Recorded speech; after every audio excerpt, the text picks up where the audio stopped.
ফিল্মি কায়দায় সাঙ্গপাঙ্গ নিয়ে এবার পাথর বোঝাই গাড়ি চালকদের শারীরিকভাবে নিগৃহীত করার অভিযোগ উঠল শাসক দলের এক নেতার বিরুদ্ধে। ঘটনাটি ঊনকোটি জেলার কুমারঘাট এলাকায়। গভীর রাতে এই ঘটনার খবর পেয়ে পুলিশ ঘটনাস্থলে ছুটে গেলে পালিয়ে যায় আক্রমণকারীরা। আক্রান্ত গাড়ির চালক অভিযুক্ত বিজেপি নেতার বিরুদ্ধে থানায় দায়ের করলেন মামলা। এই ঘটনাকে কেন্দ্র করে নিরাপত্তাহীনতায় ভুগছেন পণ্য বোঝাই লরির চালকরা। বিজেপি তথা শাসক দল করলে কি আইন নিজের হাতে তুলে নেওয়া সম্ভব? আইনকে বগলদাবা করে ক্ষমতা বলে প্রকাশ্যে রাস্তায় দলবল নিয়ে মানুষকে বেধড়কভাবে মেরে হাসপাতালে পাঠিয়ে দলের নামে নিজের বীরত্ব দেখান শাসক দলীয় এক নেতা। তাই এখন বড় প্রশ্ন ঊনকোটি জেলার কুমারঘাটের একটি ঘটনা থেকে। ঘটনার বিবরণে জানা যায়, উত্তর ত্রিপুরা জেলা চোরাইবাড়ি থেকে গত বুধবার রাত 10টা নাগাদ একসাথে ভাঙা পাথর বোঝায় 7টি লরি রওনা দেয় খোয়াইয়ের উদ্দেশ্যে। ঊনকোটি জেলার কুমারঘাটে পৌঁছতে লরি চালকদের সাথে ঝামেলা বাঁধে স্থানীয় শাসক দলীয় নেতা তথা কুমারঘাটে লাঠিয়াল বাহিনীর সর্দার বলে পরিচিত দীপঙ্কর গোস্বামী এবং তার সাগরেদদের। গাড়ি চালকদের বক্তব্য, পাথর বোঝায় ডাম্পার রাত প্রায় 2টো নাগাদ নিবিনি এলাকা ধরে যাবার সময় হঠাৎই সেখানকার একটি গলিপথ থেকে স্থানীয় বিজেপি নেতা দীপঙ্কর নিজের বলিরো গাড়ি নিয়ে একেবারে ফিল্মি কায়দায় বেরিয়ে এসে ডাম্পার গাড়ির সামনে দাঁড়ায়। সঙ্গে সঙ্গে ডাম্পার গাড়ির চালকও গাড়ি দাঁড় করালে ডাম্পার গাড়ির চালকের সাথে বিজেপি নেতা প্রথমে বাগবিতণ্ডায় জড়ায় এবং পরে চালককে শারীরিকভাবে নিগৃহীত করতে শুরু করে।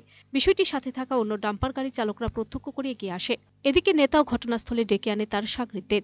পরে পদস্থ নেতা নেতৃত্বে 20-25 জন ছিচকে নেতা সহ অন্যরাও 6 জন গাড়ি চালক ও একজন সহচালকের উপর নিজেদের হিংস্রতা চরিতার্থ করে বলে অভিযোগ গাড়ি চালকদের। শুধু তাই নয়, গাড়ি থেকে পাথর খালি করতেও নেতা বারবার চালককে চাপ দিতে থাকে বলে অভিযোগ। ঘটনার খবর পেয়ে গাড়ির মালিকের নিজেই খবর দেয় কুমারঘাট এবং ফটিকরায় থানায়। পরে কুমারঘাট পুলিশ ঘটনাস্থলে ছুটে গেলে পালিয়ে যায় আক্রমণকারীরা। পুলিশ ঘটনাস্থল থেকে গাড়ি সহ চালককে উদ্ধার করে। এই ঘটনা নিয়ে বিজেপি নেতার বিরুদ্ধে ফটিকরায় থানায় লিখিত অভিযোগ দায়ের করেছে আক্রান্ত এক গাড়ি চালক। তবে অভিযোগ জানানো 24 ঘন্টা অতিক্রান্ত হলেও এখনও আইন নিজের হাতে তুলে নেওয়ার দায়ে অভিযুক্তের কেশাগ্র স্পর্শ করার হিম্মত হয়নি রাষ্ট্রপতি কালার্সে ভূষিত খাকি বাহিনীর। হয়তো গলায় উত্তরীয় জড়ানো গেরুয়া স্নেহধন্য নেতার বিরুদ্ধে ব্যবস্থা নিতে বরাবরের মতোই হাত কাঁপছে দলদাস পুলিশের, এমনটাই অভিমত সচেতন নাগরিকদের। শাসক দলে ছত্রছায়া থাকলে কি আইন নিজের হাতে তুলে নেওয়া সম্ভব? এই প্রশ্নই এখন ঘুরপাক খাচ্ছে জনমনে। অবশ্য রাজ্যের মুখ্যমন্ত্রী প্রফেসর ডক্টর মানিক সাহা শুরু থেকে এ ধরনের ঘটনা একেবারেই কঠোর। অবৈধ কাজে জড়িত থাকার অভিযোগে মানিক সাহা শাসনকালে ইতিপূর্বে অনৈতিক কাজের দায়ে পুলিশের জালে ঢুকতে হয়েছে শাসক দলের নেতাকেও।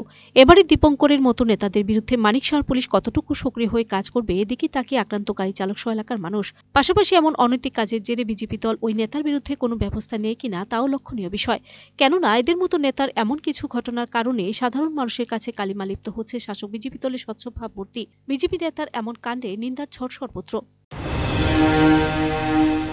কালকে একটা সময় হইব রাতকে এরকম আমরা একদম 6-7 গাড়ি আসতাম, 7-8 গাড়ি আসতাম সপ্তাহে মিলে। 10 চাকা সবটি আগে গেছে গিয়া 1-2 কিলোমিটার আগে গেছে, আর আমরা 16 চাকা 2টা পিছনে রয়েছি। আর